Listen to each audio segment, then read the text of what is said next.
de que essa palavra era usada como uma paz do Senhor nosso, né? Quer dizer, que a paz e a graça seja com você, Maranata. Quer dizer, em todo momento, os cristãos da igreja primitiva lembravam uns aos outros. Os cristãos da igreja primitiva lembravam uns aos outros de que Jesus voltaria e de que essa era a maior esperança deles. Mas eu não quero dar spoilers agora, eu queria que vocês abrissem a Bíblia comigo. Obrigado, eu ia derrubar mesmo. Queria que vocês abrissem a Bíblia comigo em 1 de Pedro, capítulo 1. Nós vamos ler do verso 3 até o 6. 1 de Pedro, capítulo 1, nós vamos ler do 3 até o 6. Quando vocês abrem aí, eu queria agradecer a todo mundo que orou por mim e pela minha família nesses últimos dias. Tem sido dias muito difíceis, não sei se todo mundo sabe o que aconteceu, mas tem sido dias muito difíceis e nós temos orado para que o Senhor nos dê graça para perseverar, para permanecer nele. Amém? Então, se você orou, continue orando. Nós precisamos das orações de vocês. Tu se importa de baixar só um pouquinho? Só metade? Tá ótimo. Vamos lá. 1 de Pedro, capítulo 1, dos versos 3 ao 6. Que Pedro está escrevendo a vários cristãos que estão espalhados por toda a Ásia, todo o leste asiático ali, Oriente Médio, depois da primeira diáspora da igreja. Se você estudou história no ensino médio, você lembra disso? Talvez não. Está tudo bem, ninguém vai julgar você por causa disso, certo? E aí Pedro vai cumprimentar a igreja e vai escrever algumas coisas para eles sobre isso. Mas uma das coisas mais importantes é que no meio da perseguição da igreja, no meio da primeira, do espalhar dos cristãos durante o primeiro século, Pedro vê por bem, Pedro da igreja de Jerusalém, certo? Vamos lá, entre todas as aspas, o sucessor de Jesus na liderança do ministério. Ele vê por bem em tratar como o primeiro assunto para todos os outros cristãos que vão ler essa carta a volta de Jesus. Então, ele vai cumprimentar a igreja e ele vai dizer o seguinte, a partir do verso 3: Bendito seja o Deus e Pai de nosso Senhor Jesus Cristo, que nos regenerou para uma viva esperança, segundo a sua grande misericórdia, pela ressurreição de Jesus Cristo dentre os mortos, para uma herança que não perece, não se contamina e nem se altera, reservada nos céus para vós, que sois protegidos pelo poder de Deus mediante a fé, para a salvação preparada para se revelar no último tempo. Nisso exultais, ainda que agora sejais necessariamente, você pode dizer comigo, necessariamente, afligidos por várias provações por um pouco de tempo. Comecei dizendo um pouquinho sobre essa palavra que a gente está usando como tema, que é Maranata, e ela significa precisamente... Eu trouxe um estojo aqui, não sei porquê, deixa eu devolver aqui, para não me atrapalhar. Obrigado. E ela quer dizer o nosso Senhor vem, ou o nosso Senhor virá, ou o nosso Senhor veio, ou o nosso Senhor voltará. Tem uma série de nuances aí na tradução, mas ela é um clamor da lembrança de uma esperança, que é essa esperança que Pedro está falando aqui para a igreja primitiva. Então, as pessoas do primeiro século, as pessoas que conviviam com Jesus, elas se lembravam a todo momento que o dia do Senhor viria, que esse dia ia chegar, sabe? Então era como, bom dia, Jesus está voltando. Boa tarde, Jesus está voltando. Ou então terminou a pregação na igreja lá, se converte 2.000 pessoas e no final Pedro fala, Jesus está voltando. Então vamos nos arrepender, nos converter genuinamente, nos derramar diante dos pés do Senhor e clamar pela sua misericórdia, porque o dia de Cristo está vindo. Amém? E aí, dentro disso aí, eu queria abrir um parênteses e propor uma reflexão pra gente, porque eu queria que a gente estivesse na mesma página quando a gente falasse sobre esse assunto. E meditando muito sobre isso, eu cheguei a uma frase e eu queria saber se vocês concordam comigo sobre essa frase. Aqueles que vivem, esperam. E eu não sei se você já percebeu isso, se não eu queria provocar você a pensar sobre isso para ver se a gente percebe a mesma coisa. Todo mundo que vive, né, todos nós que caminhamos sobre essa terra e vivemos a nossa vida ordinária, ou uma vida extraordinária, dependendo, né, do quão dunamis você é aí. Todos nós esperamos que alguma coisa aconteça. Se você sente isso, que você vive na iminência de que alguma coisa vai acontecer, de que você vive hoje esperando amanhã, e quando chega amanhã, você já espera o depois de amanhã, e muito se fala sobre aproveitar o próprio dia e colher o próprio tempo, mas a verdade é que nós temos sido constantemente semeados para pensar no depois, pensar no que nós estamos construindo e aonde nós vamos parar. Não à toa, nós vivemos numa sociedade extremamente acelerada, com um pensamento extremamente inquieto e que sofre de ansiedade. Só eu que percebo isso? Vocês percebem também? Então, me parece o seguinte, me parece que a gente vive e tem essa coisa borbulhando dentro de nós, esperando alguma coisa, e a gente precisa colocar essa espera no lugar certo. Né? Condiz com a palavra que a gente espere algo nessa vida. Por quê? Porque o que Deus sempre prometeu é que Ele viria habitar com o seu povo. Então, a Bíblia toda, ela é sobre uma frase de Deus: eu estou de mudança para onde vocês estão. O desejo do Senhor de habitar entre o seu povo. Então, a promessa lá do começo era que Adão ia viver o dia dele, mas no final da tarde, Deus viria. E aí, eu não sei se vocês percebem isso, mas Deus é o ser mais extraordinário e sublime e maravilhoso do universo. E aí, Adão era só um como nós. E aí, ele passava o dia inteiro esperando: meu Deus, ele está vindo, ele está vindo, ele está vindo, ele está vindo, ele está vindo, ele está vindo.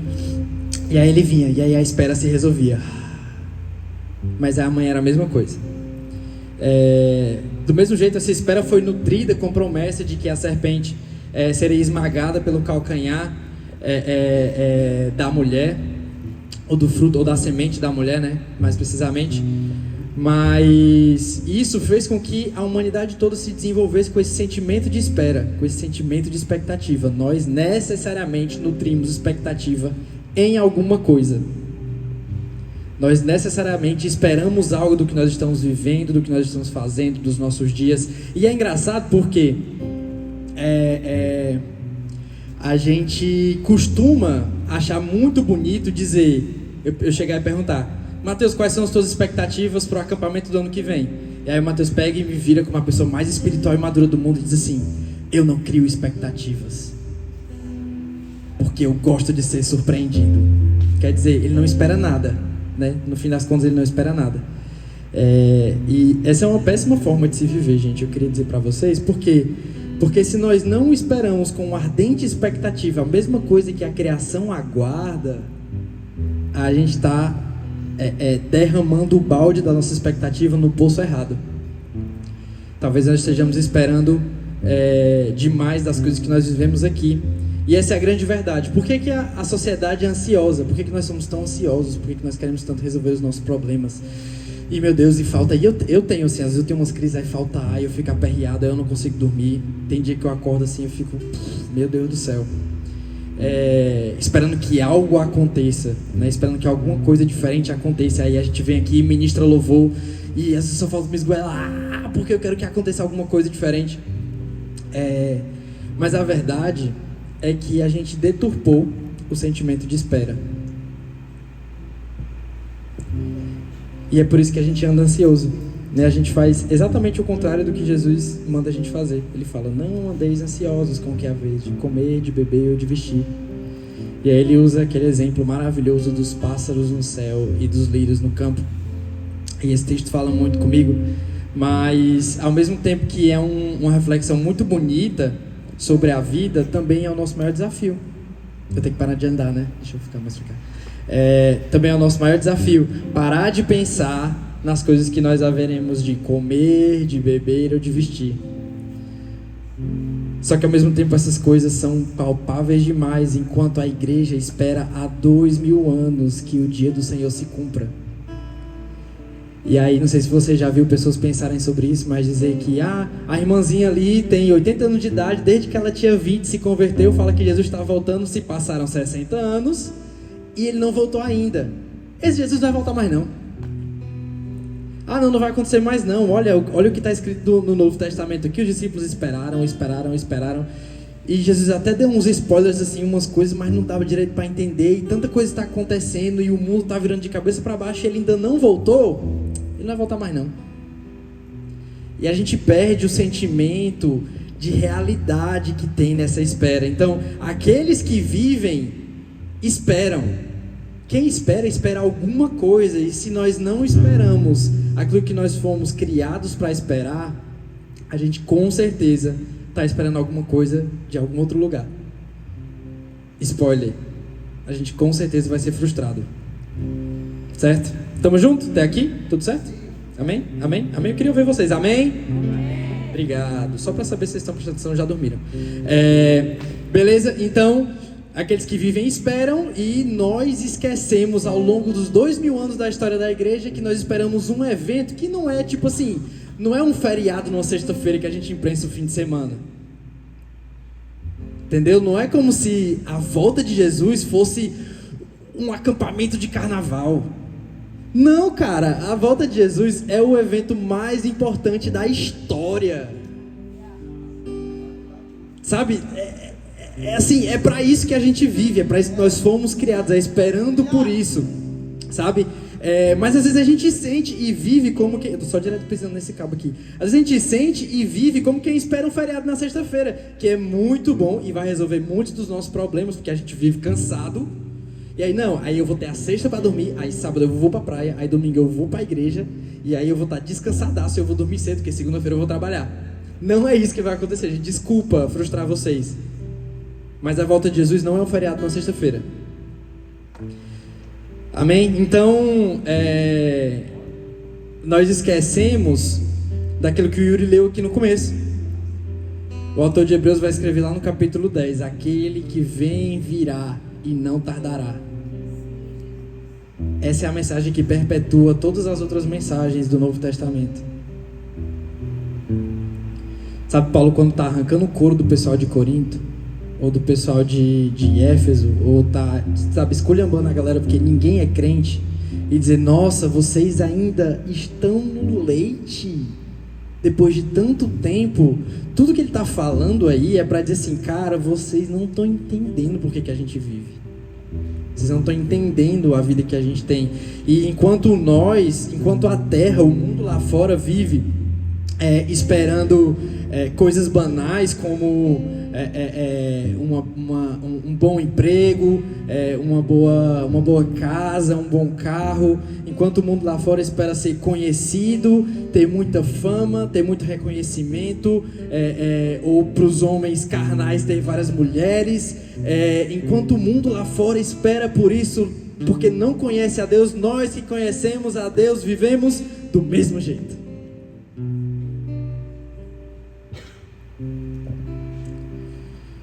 Silêncio dramático. Enquanto a terra vive sem conhecer quem é Deus, a igreja que o conhece perde a oportunidade de viver nessa ardente expectativa que um dia será suprida. Sabe, eu queria ler com vocês um texto, e eu queria que todo mundo abrisse, porque esse texto é um pouco extenso, mas enquanto nós vivemos como quem esqueceu a promessa de Jesus que ele um dia voltaria, o céu, ele ferve nessa expectativa. Eu queria que você abrisse comigo em Apocalipse 5, só para vocês verem como é o céu esperando para que isso aconteça, enquanto a gente na terra está esperando de qualquer jeito. Vou dar aí 30 segundos para vocês abrirem.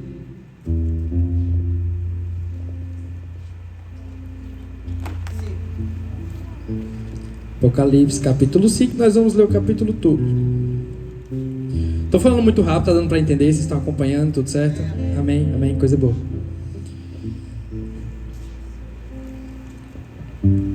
Vocês abriram? Tá, vamos lá. Apocalipse capítulo 5. Então, queria que a gente lesse pensando nisso. Enquanto nós vivemos a nossa vida ordinária aqui, no céu, o que acontece? 5, a gente vai ler o capítulo todo.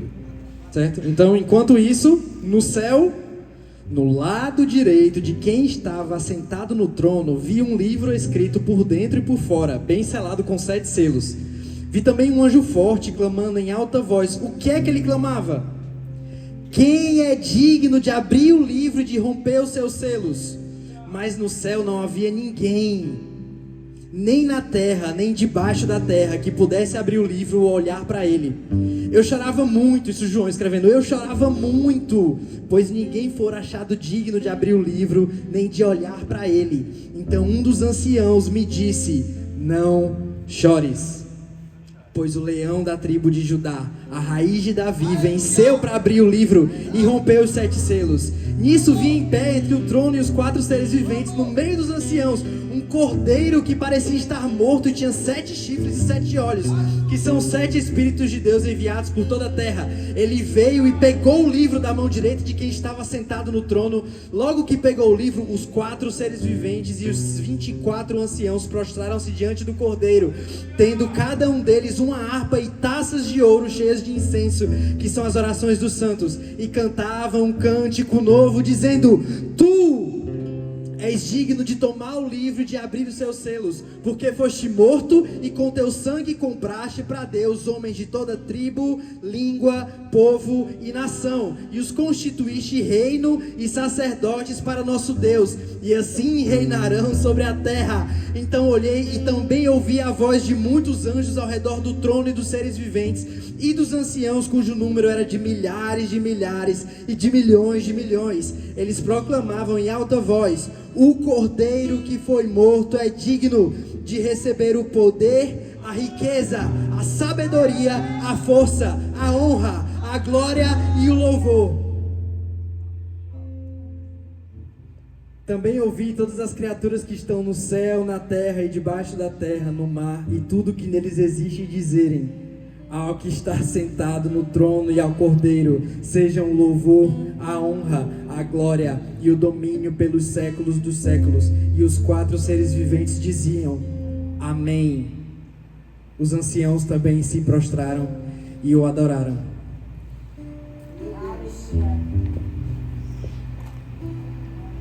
Aleluia!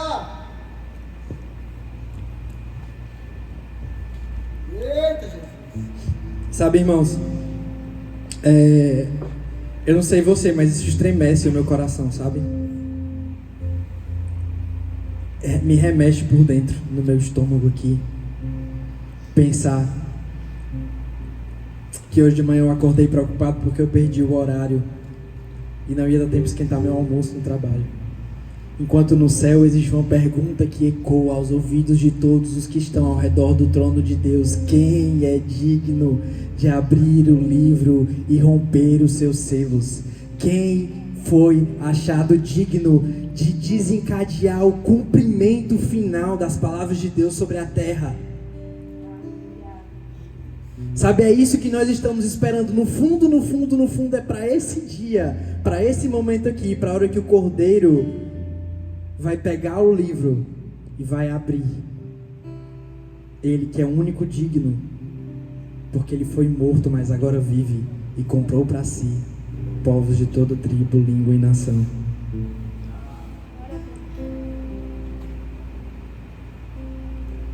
Enquanto o céu espera que o Cordeiro se revele em poder e grande glória, nós nos satisfazemos com o que é passageiro. Nós nos satisfazemos com o que é palpável. Sabe, onde é que está aquela geração que clama pelo primeiro mandamento para amar o Senhor com todo o coração, com toda a alma, com toda a força e com todo o entendimento? Onde estamos nós na hora de cultivar o nosso amor a ponto de ter essas coisas que a gente toca, vive e anseia como perda em prol da real expectativa das nossas vidas, da grande esperança, como Pedro vai chamar no texto que a gente leu aqui, a grande esperança das nossas almas, uma herança que não perece, não se contamina e nem se altera. Sabe? Será que essas coisas que a gente tem expectativa aqui nessa vida valem tanto assim? Será que a nossa espera está no lugar certo? Porque, deixa eu te falar uma coisa aqui, Paulo vai escrever aos Coríntios também, na primeira carta, no capítulo 15, que se a nossa expectativa em Cristo está só nessa vida, nós somos os mais miseráveis de todos os homens. Se o que nós esperamos de Deus é o que Ele pode nos dar com as suas mãos poderosas, me desculpa, meu irmão, mas você ainda não entendeu o que Ele realmente quer fazer por nós. Você ainda não entendeu o que Ele realmente vai fazer por nós. Sabe, nós somos miseráveis, nós não merecemos nada. Nós, sabe, a pessoa mais triste aqui está muito melhor do que o que ela merecia estar.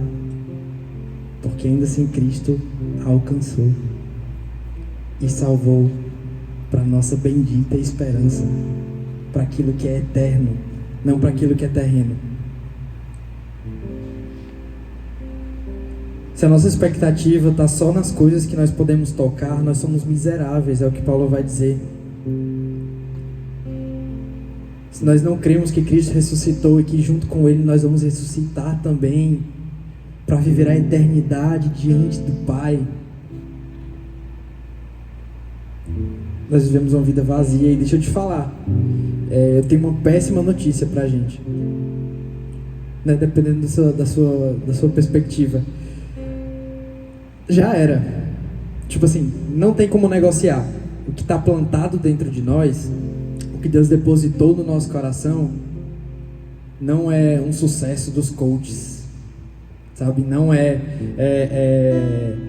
faturar muito dinheiro por mês, não é ter a família da propaganda da Quali, não é, sabe? Não é nem ver as coisas acontecerem de forma extraordinária, sabe? Deus não plantou dentro de nós um anseio pelo próximo culto, ou pelo próximo acampamento, ou pelo próximo congresso, porque são esses ambientes que a gente vê como espirituais. Deus não plantou dentro do nosso coração o anseio por uma faculdade, por uma formação. E eu não estou invalidando essas coisas, eu só quero que a gente entenda qual o real sentido de que nós existimos e andamos sobre essa terra. Deus não plantou dentro de nós o anseio por nada dessas coisas que nós verdadeiramente ansiamos. O que Ele plantou em nós, está escrito em Eclesiastes, é a eternidade. Ele plantou a eternidade no nosso coração. E deixa eu te falar, a eternidade é como se fosse um poço sem fundo, e você pode jogar tudo nesse poço. Todas as coisas que você conquistar nessa vida, você pode jogar nesse poço. Sabe, você pode conquistar a sua família e jogar ela nesse poço. Você pode conquistar o seu carro novo e jogar ele nesse poço. E ele nunca vai estar preenchido. Nunca. Nunca. O anseio pela eternidade só é suprido com a eternidade. E sabe, eu achava que eu ansiava por esse dia. Eu achava que eu vivia com ardente expectativa por esse dia, e que eu era o cara do Maranata. Nossa, Deus, eu estou te esperando. Mas a verdade é que a gente só espera de verdade pela eternidade quando nós somos abalados por aquilo que é terreno. E deixa eu ser um pouco vulnerável com vocês aqui. Vou tocar num assunto recente e delicado para mim.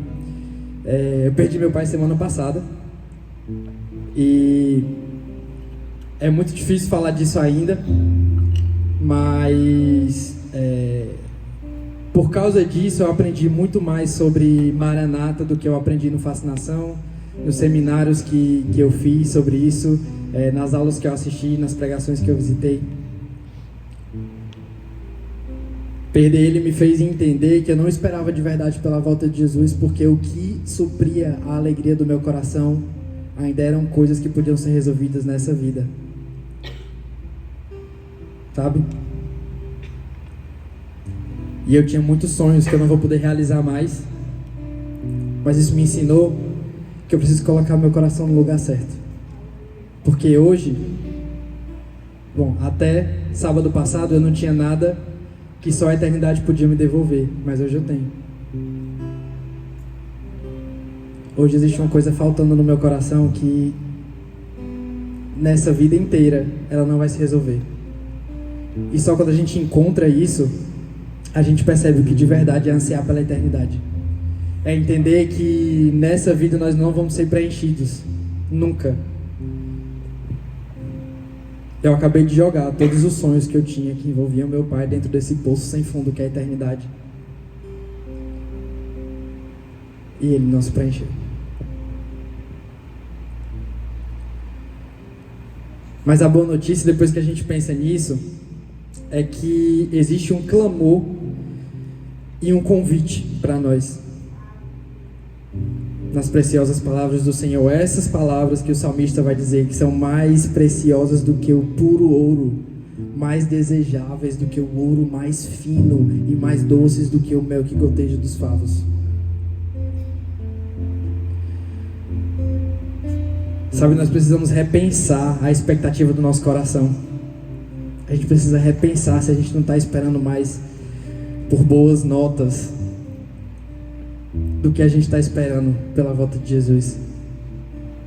Sabe, hoje eu tenho uma expectativa muito grande em casar e ter minha família, muito grande.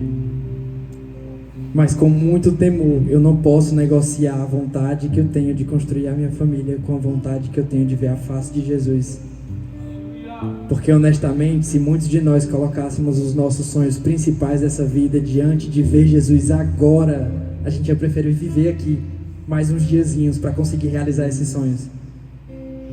Será que a gente entende o quão complicado é isso, o quão pesado é isso? Sabe, o que é que nós estamos esperando?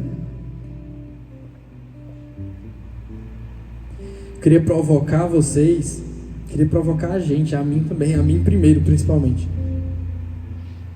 que estou recebendo chibatada dessa palavra aqui desde semana passada. Queria provocar a gente a orar como o salmista orou, lá no Salmo 63. Esse não precisa abrir não, mas eu vou ler aqui, que esse é um... Os meninos do louvor sabem, né? Toda vez que a gente lê um salmo, eu digo, esse é o meu salmo. Bom, o Salmo 63 é o meu salmo, que na verdade é o 16, né? Enquanto você abre, se você quiser abrir, na verdade o meu salmo é o Salmo 16. Mas eu tenho vários outros também, que são meus, e eu não divido com vocês, desculpa. Lá no Salmo 63, o Davi vai dizer: ó Deus, Tu és o meu Deus, e eu te busco ansiosamente.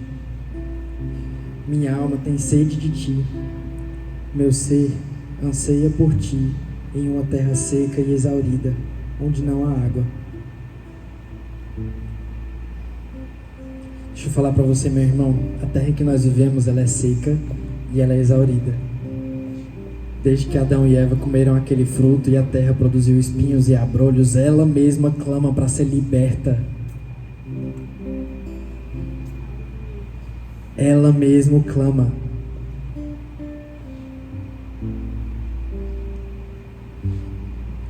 Sabe, Jesus deu uma ordem naquela tempestade quando ele estava nos barcos com os discípulos, para que o mar se acalmasse, e eles reconheceram a mesma voz que os criou, como quem diz assim: meu Deus, que saudade de ouvir aquele que me criou. E aí as águas se acalmaram. A terra em que nós vivemos é seca. Sabe, a vida que nós vivemos, ela é potencialmente seca, se nós não vivemos ela do jeito correto.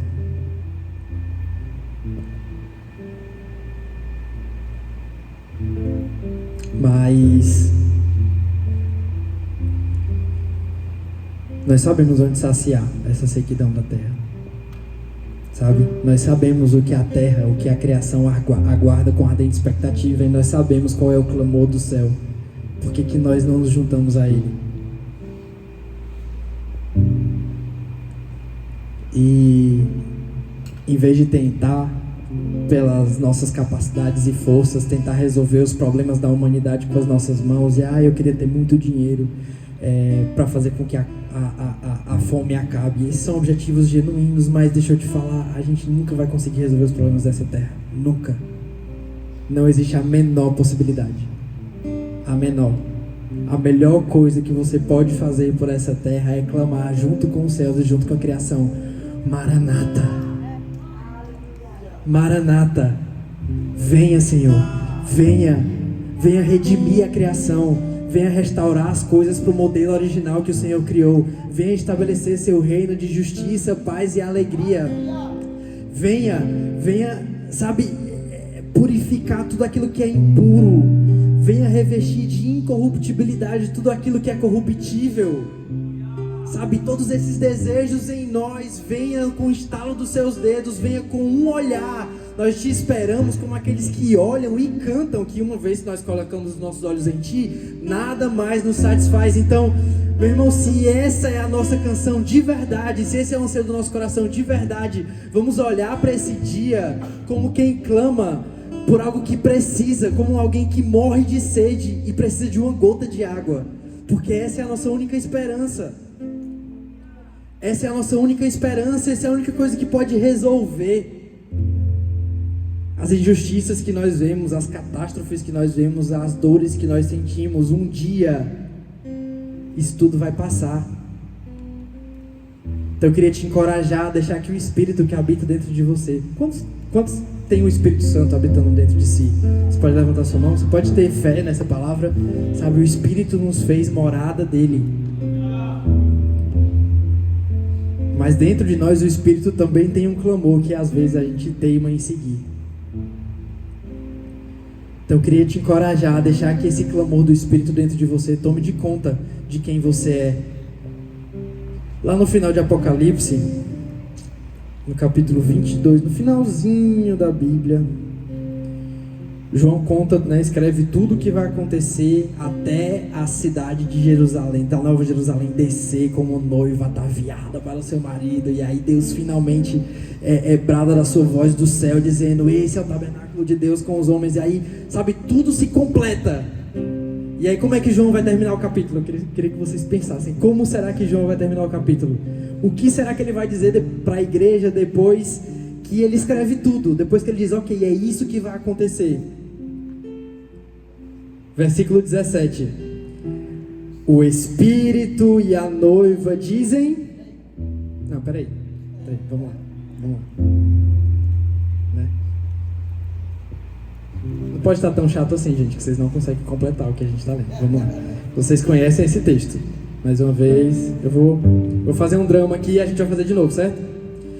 O Espírito e a noiva dizem, e quem ouve diga, e aquele que tem sede venha, e quem quiser receba de graça a água da vida. Ah, meu irmão, um poço sem fundo que é a eternidade plantada dentro de nós, ele vai ser saciado pela água viva, que vai ser dada de graça quando esse dia se cumprir, quando essa promessa se cumprir. A dor e o sofrimento que nós passamos nessa vida vão ser uma lembrança distante, quando o nosso poço do nosso coração for preenchido com a água da vida, que é Cristo.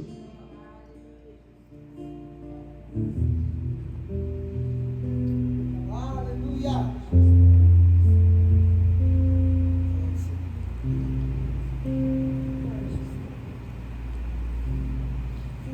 E eu já vou encerrar, mas eu queria ler mais um texto com vocês,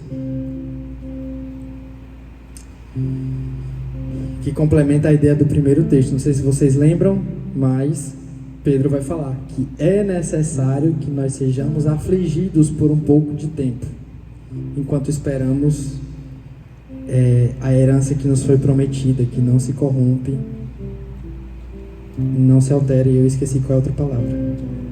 Não se contamina. Que está lá em João. E aí todas as vezes que eu pego esse microfone eu tenho que citar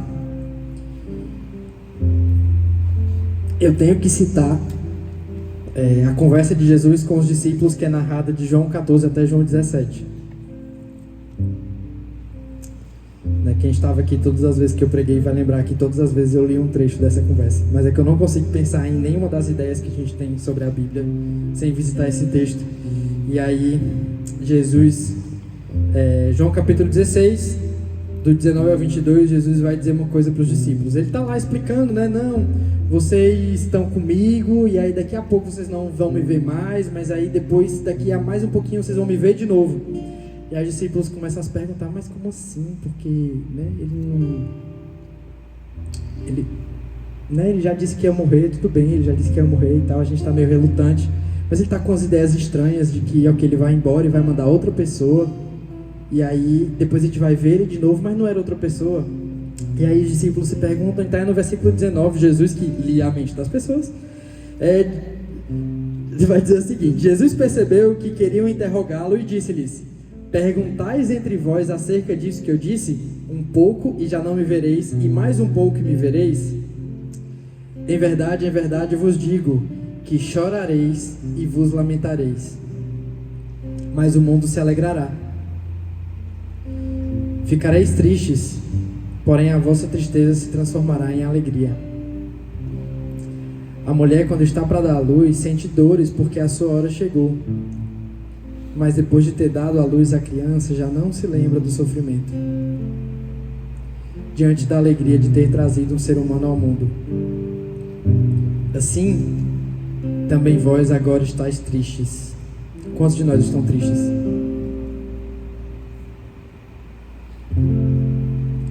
Algumas pessoas entenderam, outras não. A gente está falando de Jesus ser tirado de nós, certo? Os discípulos conviviam com Jesus e Jesus pega e diz assim: estou indo embora. E junto com ele morrer, toda a esperança de que ele ia estabelecer seu reino de justiça ainda na primeira vinda. Assim também vós agora estáis tristes, mas eu vos verei de novo, e o vosso coração se alegrará, e ninguém tirará a vossa alegria. Essa é a promessa a qual nós nos agarramos. Esse é o dia que nós esperamos com todo o nosso coração, a nossa ardente expectativa. Sabem? E eu queria encorajar você a orar hoje. Eu vou começar a orar aqui. Eu queria chamar os meninos do louvor já para se posicionarem. A gente vai, diferente das outras séries, nessa a gente vai orar normal. Mas eu queria muito encorajar que a gente orasse sobre o que a gente ouviu, sobre o que a gente está refletindo. E se ainda não há uma tristeza palpitando no nosso coração, porque esse dia ainda não chegou, a gente precisa orar e pedir para que Deus nos converta de novo.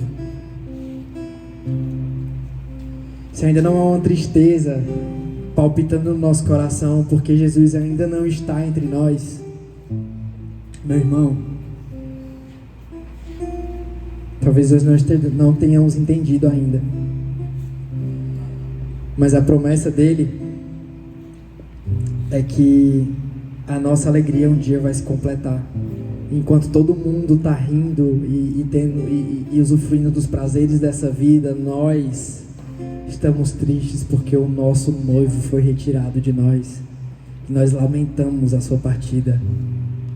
Mas um dia toda essa tristeza se converterá em alegria, e essa alegria não vai mais nos ser tirada.